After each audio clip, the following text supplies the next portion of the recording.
You're at the airport. It's 6 a.m. There's a line stretching back to the car park. Someone behind you is eating a full breakfast wrap. It smells like egg. You've got 3 hours until your flight. Meanwhile, about 2 minutes from here, there's a private terminal. No line, no security theater, no egg wrap smell. Someone walks in, gets on a plane, and takes off. And that plane might have a master bedroom, a full shower, a bar, a conference room, and in one very specific case, a garage. An actual garage on a plane. That is what we're getting into today. The 5 most expensive private jets in the world and the people who own them. First, the obvious question, why? Why spend $80 million on a plane when first class exists? Here's the thing, for most people, flying is about getting from A to B, but for a billionaire, time is the product, and commercial aviation absolutely destroys time. Check-in, security, gate, delay, layover, baggage. You've lost half a day before you've even landed. According to AFL-CIO's Paywatch report, CEOs of S&P 500 companies earn an average of $18.9 million. Spread that across a working year, and their time works out to roughly $9,000 an hour. A private jet saves them 4 to 6 hours on a cross-continental route. Do the math. That's potentially $54,000 in recovered time per flight. Then there's access. Commercial airports serve fewer than 500 destinations worldwide. Private jets can land at over 5,000. You're not landing at LA Airport and then driving 2 hours to your actual meeting. You land 20 minutes away. And then there's something that doesn't get talked about enough. Privacy. If you're about to announce a $4 billion acquisition, you cannot be overheard in a departure lounge. You cannot be photographed landing somewhere you weren't supposed to be. A private jet isn't a toy for these people. It's infrastructure. It's how business actually gets done at that level. Now, with that context, let's look at what they're actually flying in. Jet 5, Gulfstream G700, $75 million, 110 feet long, and inside there is a 57 feet of cabin. 57 feet, that's roughly the length of a tennis court,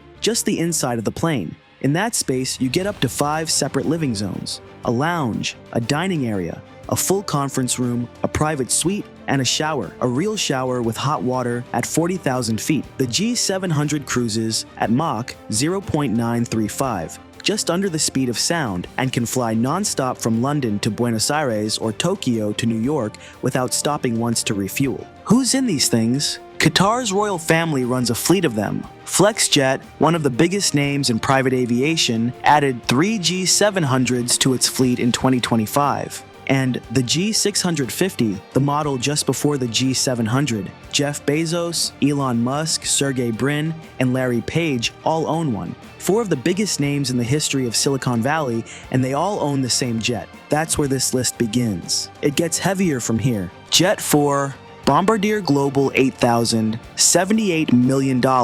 Similar price to the G700, but the reason this one's different comes down to one thing: speed. The Global 8000 is officially the fastest civilian aircraft built since the Concorde. It cruises at Mach 0.94, and during testing, it became the first business jet in history to break the sound barrier using sustainable aviation fuel. It can fly 8,000 nautical miles, non-stop, New York to Hong Kong, Singapore to Los Angeles, Dubai to Houston, all without touching the ground. Inside, the cabin splits into 4 separate living spaces. Bombardier calls it one of the healthiest cabins ever built. Their air filtration system completely renews the cabin air every 2 to 3 minutes. And there's a lighting system that syncs with the flight computer and automatically adjusts to help your body fight jet lag in real time. Warren Buffett's aviation company, NetJets, was one of the first to order them. Jet 3, Boeing 747, $320 million. Now we're leaving the world of purpose-built business jets entirely. Sultan Hassan al-Bolkiah of Brunei. He's been on the throne since 1967. His estimated net worth is somewhere above $28 billion. He reportedly owns over 7,000 cars, including a gold-plated Rolls-Royce, and he owns a Boeing 747 that's been converted into a flying palace. The base cost of a 747 is around $100 million. On top of that, the Sultan added another $133 million just for the customization. Inside this plane, there is a solid gold wash basin in the bathroom. Not gold-plated or gold-finished, but real solid gold. It has full private bedrooms, a proper dining room, and finishes that would not look out of place in a 5-star hotel. Except this one is moving at 500 miles an hour over the Pacific. Total cost, over $320 million. And this is only number 3. Jet 2, Airbus A340. $400 million. A Russian billionaire named Alisher Usmanov owns this jet. His net worth is more than $18 billion, built on iron ore, telecoms, and early stakes in Apple and Facebook. He owned what was described as the largest private jet in Russia, a converted Airbus A340 valued at $400 million after customization. In its original form, the A340 is a commercial long-haul airliner, seats 250 passengers. Usmanov took that plane, gutted it completely, and rebuilt the inside as a private penthouse. Full staterooms, private dining, living areas, a flying apartment. Then, in 2022, Russia invaded Ukraine. Usmanov was added to the EU sanctions list. His assets were frozen. The plane worth $400 million was seized by the German authorities. It now sits grounded in Munich, going nowhere.